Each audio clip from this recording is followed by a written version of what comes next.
So with Alabama now in the hunt for a new offensive line coach, right? With Coach Cap being out, right?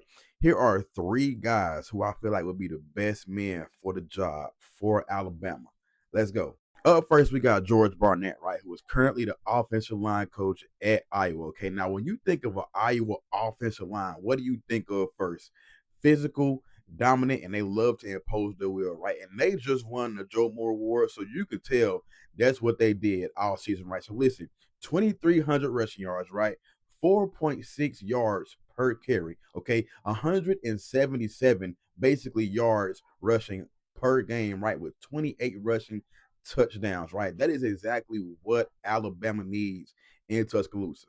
Up next, we got Matt Luke, right? Now, the last time we seen Matt Luke, right, Clemson had one of the better offensive lines in the country last season, right? So they had over 2,400 yards rushing for the entire season, right? 5.1 rushing yards, per carry, right? So that's basically half a first down if they don't get a first down, right?